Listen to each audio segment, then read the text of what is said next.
అస్సలాముఅలైకుం నమస్కారం అండి అందరికీ. నేను యూట్యూబ్లో వీడియోస్ అప్లోడ్ చేసి దగ్గర నెల అవుతోంది. యాక్చువల్గా నేను ఫోన్తో షూట్ చేసేదాన్ని.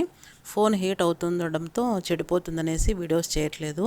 ఇంకా వేరే పనులతో బిజీ అయ్యాను. అవన్నీ క్లియర్ చేసుకుని వీడియో చేయడానికి చాలా గ్యాప్ వచ్చింది.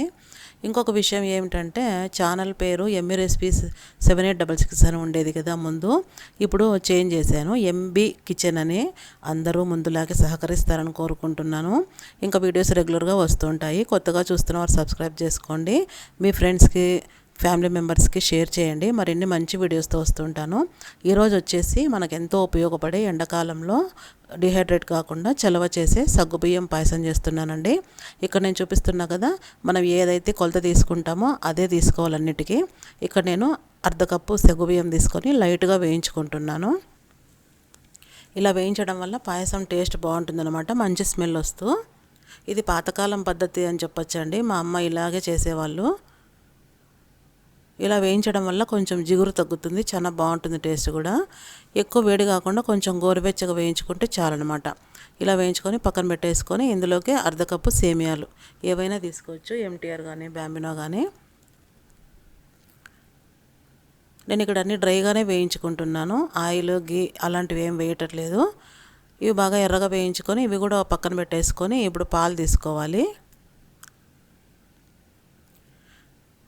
ఇక్కడ ఒక మందపాటి గిన్నె పెట్టేసుకొని గట్టి పాలు తీసుకుంటున్నాను, చిక్కటివి. పల్చగా ఉంటే గిన మీ దగ్గర కొంచెము అవే వేసుకోవచ్చు, నీళ్ళు అవసరం లేదు. నాకు ఇక్కడ చిక్కటి పాలు ఉన్నాయి కాబట్టి 2 గ్లాసుల పాలకి 1 గ్లాస్ నీళ్ళు వేసుకుంటున్నాను. ఇవి బాగా మరిగాక మనం ఇందాక నానబెట్టుకున్నాము, ఇందాక నేను చెప్పడం మర్చిపోయానండి, సగ్గుబియ్యం వేయించాక నానబెట్టుకోవాలి. కనీసం ఒక అర్ధగంట నానితే మెత్తగా ఉడుకుతాయి అన్నమాట. తొందరగా ఉడుకుతాయి, చాలా సాఫ్ట్గా ఉంటాయి.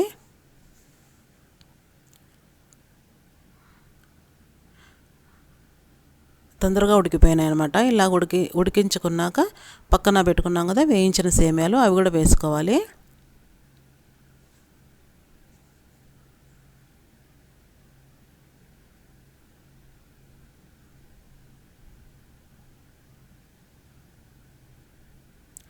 ఇలా కలపెడుతూ చూసుకుంటూ ఉండాలి, లేకుంటే కన్నా తొందరగా అడుగు కూర్చుంటుందన్నమాట.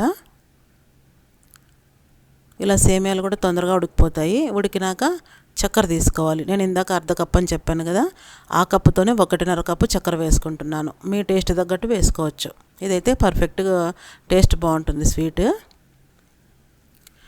ఈ చక్కెర వేసి కరిగేదాకా ఉడికించుకున్నాక ఇంకా దించుతామనంగా ఒక 4 ఇలాచీలు కొట్టి వేసుకొని, అలాగే గోడంబి ద్రాక్ష వేయించినవి అవి కూడా వేసేసుకొని ఒట్టి కొబ్బరి తురుముకున్నానండి, అది ఒక 2 స్పూన్లంతా వేసుకొని ఇంకా స్టవ్ బంద్ చేసి ఇంకా సర్వ్ చేసుకోవడమేనండి. అంతేనండి, ఎంతో రుచికరమైన సగ్గుబియ్యం పాయసం రెడీ. చాలా ఈజీ చేసుకోవడము. మీకు నచ్చుతుంది అనుకుంటున్నాను.